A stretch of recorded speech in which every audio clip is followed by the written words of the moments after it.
There's something your brain is doing right now that costs you real money, and it happens every single day without you noticing. Here's what it looks like. Someone offers you a choice. Option A, $90 in your pocket today. Option B, $105, but you have to wait 30 days. Which do you take? Most people pick the $90, and that's exactly where the problem starts. This is called present bias. It's one of the most studied patterns in behavioral psychology. Your brain is literally hardwired to value what you can have right now over something better later, even when the math clearly favors waiting. Now, here's what most people don't realize. This isn't a character flaw. It's not about willpower or discipline or being bad with money. It's about how your brain processes time.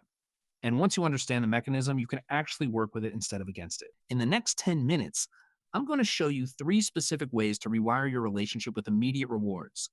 The third one is something that Stanford researchers found actually changes the neurological wiring over time. So let's start with why this happens in the first place. Picture 2 versions of yourself in your head.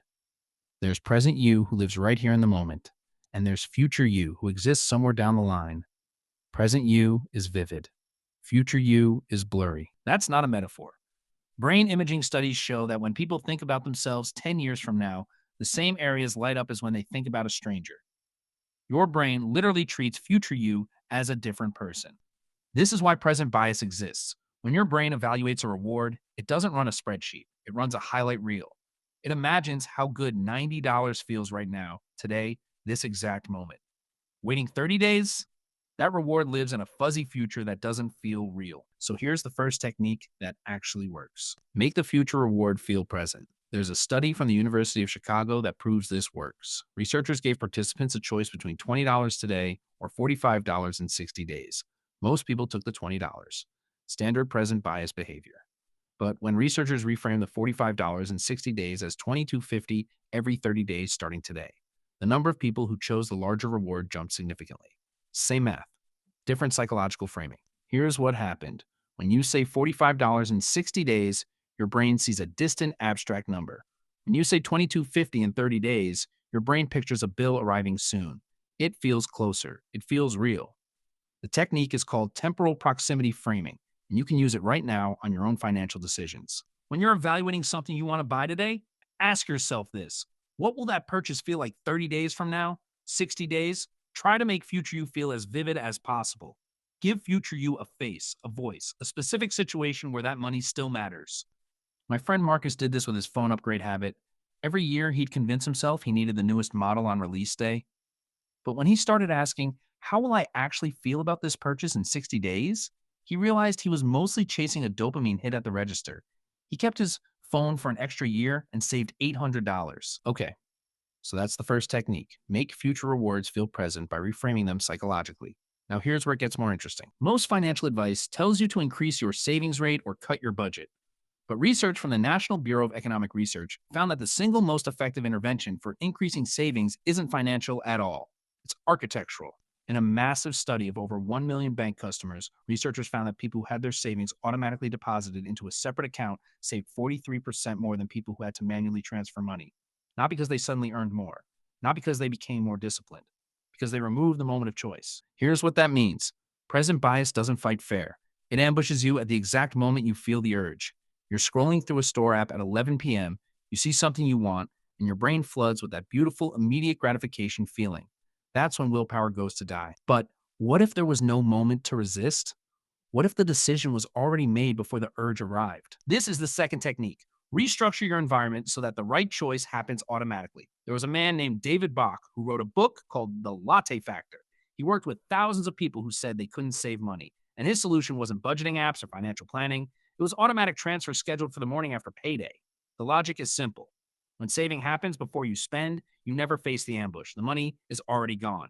You're not choosing between the latte and the savings. You're just spending what's left. The National Science Foundation published a study showing that automating financial decisions reduces the activation of reward centers in the brain. When you remove the moment of conscious choice, your present bias literally can't engage. The urge never gets a chance to ambush you because there's nothing to decide. Think about how powerful that is. You don't have to be stronger. You don't have to white knuckle through temptations. You just architect the system so the temptation never appears in your path.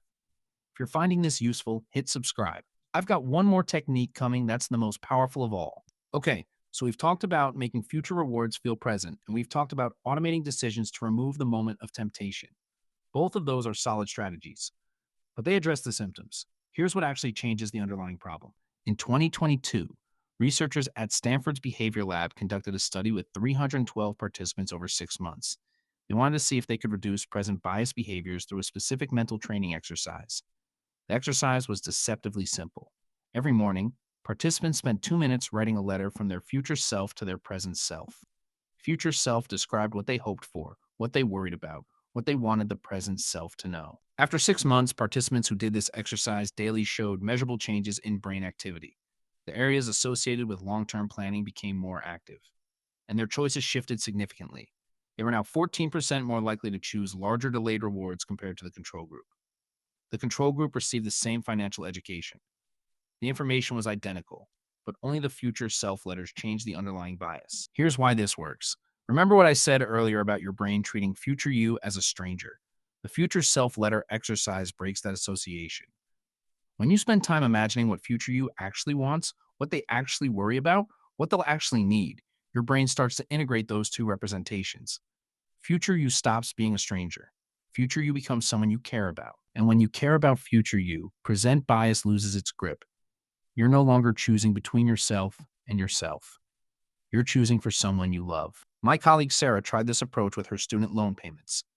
Every month, she made a small extra payment and then wrote a brief note to herself about who would benefit. Her 10-year-old nephew who might need help with college, her future self who might want to start a business, her parents who might need care. That psychological shift changed her relationship with the payments. They stopped feeling like sacrifice. They felt like love. She paid off her loans 4 years early. So here's the thing. Present bias isn't your enemy. It's a feature of your brain that evolved to help your ancestors survive immediate threats. It worked great when you needed to grab food now instead of planning meals next week. But the modern world inverted the equation. Now the rewards go to people who can resist immediate gratification and invest in their future. And that's exactly the skill this training builds. The research is clear. Temporal proximity framing increases the appeal of future rewards.